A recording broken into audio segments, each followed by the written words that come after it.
What if the most dangerous idea in human history is not that Atlantis existed, but that it might have been erased so completely that only a warning survived? Atlantis is not just a legend passed down through imagination. It is a story that behaves differently from myth, a narrative that refuses to fade because it is rooted in structure, detail, and historical intent. Unlike heroic epics or religious allegories, Atlantis enters history through the work of Plato, a thinker known not for fantasy, but for discipline, logic, and relentless skepticism. Plato was not a poet inventing symbols. He was a philosopher constructing arguments, and when he introduces Atlantis in his dialogues, Timaeus and Critias, he does so in a way that feels unsettlingly precise. He provides geographical orientation, political hierarchy, architectural layout, economic systems, and even the moral trajectory of the civilization. From the very first lines, Atlantis is framed not as a mythological tale, but as a historical account transmitted through generations and preserved by written records. Plato insists that the story of Atlantis was brought to Greece by Solon, one of Athens' most respected lawmakers, after his travels to Egypt, where priests claimed to possess ancient texts describing events from a forgotten age. According to these records, Atlantis existed 9,000 years before Plato's time, a claim that immediately destabilizes everything we think we know about early human societies. This date places Atlantis deep into prehistory, long before the rise of Sumer, Egypt, or the Indus Valley, long before agriculture is believed to have fully stabilized human populations. If this claim were true, it would imply that advanced civilization emerged, collapsed, and was forgotten long before our current historical narrative even begins. This alone has led many scholars to dismiss Atlantis as allegory, arguing that Plato used the story as a moral device to critique imperial Athens by contrasting it with an idealized ancient society. But this explanation, while convenient, fails to address a critical issue. Plato rarely invents false histories. When he uses myths, he signals them clearly. Atlantis is different. The description Plato gives is remarkably technical. Atlantis was not a single city, but a vast island empire located beyond the Pillars of Hercules, what we now identify as the Strait of Gibraltar. Positioned in the Atlantic Ocean, its capital city was built in a series of concentric rings of land and water, engineered with canals, bridges, and defensive walls, forming a sophisticated urban layout designed for both beauty and military efficiency. Plato describes how seawater was channeled deep into the city, creating artificial harbors capable of housing large fleets, how agricultural zones were carefully planned, and how the surrounding plains were divided into precise rectangular plots. He even notes the dimensions of structures, the width of canals, and the materials used in construction. This is not the language of legend. It is the language of surveying, governance, and civil engineering. Atlantis, according to Plato, was ruled by 10 kings, descendants of the god Poseidon, each governing a portion of the island under a unified legal system. These laws were engraved on pillars made of orichalcum, a mysterious metal said to glow like fire. For centuries, orichalcum was dismissed as purely fictional, until archaeologists discovered ancient metal alloys in Mediterranean shipwrecks that closely matched Plato's description. While this does not prove Atlantis existed, it demonstrates that Plato's references were grounded in materials known to the ancient world, not imagined fantasy. The Atlanteans, he says, possessed immense naval power, controlled vast territories, and maintained a complex balance between technological advancement and moral responsibility, at least in their early history. This is where the story takes a turn that feels uncomfortably modern. Atlantis did not collapse because it lacked knowledge or innovation. It collapsed because it had too much power and lost its sense of restraint. Plato describes a gradual moral decay, a slow shift away from wisdom and moderation toward greed, expansionism, and domination. The divine element of their nature faded, replaced by human arrogance. In Plato's worldview, This imbalance triggered catastrophe, not as random punishment, but as a correction imposed by nature and the gods. Earthquakes, floods, and violent natural forces struck in a single day and night, swallowing the island and erasing it from the world, leaving behind an impassable sea of mud where ships could no longer sail. What makes Atlantis so disturbing is not the drama of its destruction, but the possibility that it represents something real, filtered through philosophy. Plato's audience would have been capable of recognizing pure fiction, yet he presents Atlantis in a sober, almost documentary tone, embedded within serious political and ethical discussion. This suggests that Atlantis may have been inspired by genuine ancient memories, perhaps of real catastrophes, lost coastal societies, or civilizations destroyed by rising seas at the end of the last ice age. We know today that sea levels rose dramatically during that period, submerging vast regions of land where humans once lived.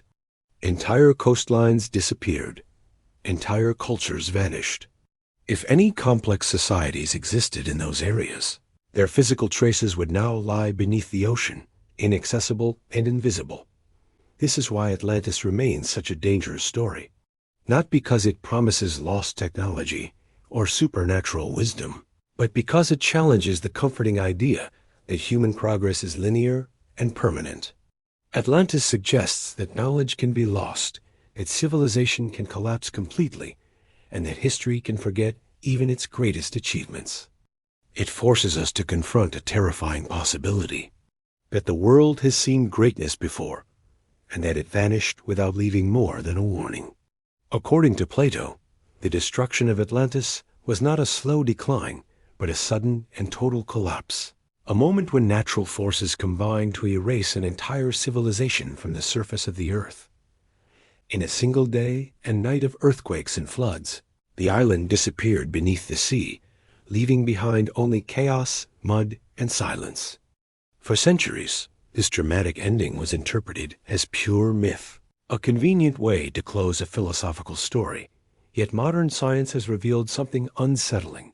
Catastrophes of this magnitude are not only possible, they have happened before. At the end of the last ice age, massive glacial melting caused sea levels to rise more than 100 meters, submerging entire landscapes and reshaping coastlines across the planet. Regions that were once fertile plains became ocean floor, and any human settlements that existed there would have been erased without a trace. In this context, the sudden disappearance of a coastal or island civilization no longer sounds impossible, it sounds plausible. This realization triggered centuries of searching. Atlantis became the ultimate archaeological obsession, pursued not only by scholars, but by explorers, adventurers, and theorists from every discipline. Some researchers argue that Atlantis was not located in the Atlantic at all, but in the Mediterranean, inspired by the Minoan civilization on the island of Crete. The Minoans were highly advanced for their time, with complex cities, sophisticated art, and extensive trade networks, and their world was devastated by the eruption of Thera, modern Santorini, one of the most powerful volcanic explosions in human history. The eruption generated massive tsunamis, darkened the sky, and crippled the Minoan economy, a disaster that closely resembles Plato's description of sudden destruction by sea and earth. Others look beyond the Mediterranean, pointing toward the Azores as possible remnants of a larger landmass that existed when sea levels were lower, while more controversial theories place Atlantis in the Caribbean Antarctica, or beneath the sands of the Sahara, where the rigid structure known as the Eye of the Sahara forms, a vast circular pattern strikingly similar to Plato's concentric city design. Geologists explain this formation as a natural process, yet its visual resemblance continues to provoke debate. Despite all these theories, the central problem remains unchanged. There is no definitive physical evidence of Atlantis. No confirmed ruins, no inscriptions, no independent ancient sources that clearly corroborate Plato's account. For many historians, this absence of proof is enough to dismiss Atlantis entirely. But history itself warns us against that certainty. Countless ancient cities were once considered mythical until archaeology proved otherwise. Troy was dismissed as legend until its ruins were discovered. Entire civilizations have been lost to jungle, desert, and sea, only to be rediscovered centuries later. The ocean, covering more than 70% of the Earth's surface, remains largely unexplored, and submerged prehistoric landscapes are only now beginning to be studied with modern technology. The absence of evidence, especially in the deep past, does not necessarily mean absence of reality. Yet Atlantis matters even if it never existed as a literal place. Its true power lies in what it represents. Atlantis is a warning encoded in history, a reminder that technological advancement does not guarantee survival, and that moral collapse can be just as destructive as natural disaster. Plato's Atlantis did not fall because it lacked intelligence, but because it lost balance, restraint, and humility. This message resonates today more strongly than ever. We live in an age of unprecedented power, capable of reshaping the planet itself, yet vulnerable to climate change, rising seas, and systemic instability. In that sense, Atlantis is not a story about the past, it is a mirror of the present. So the question is not simply whether Atlantis existed, but why the story has endured for more than 2,000 years. Perhaps Atlantis was a real place, distorted by time and memory.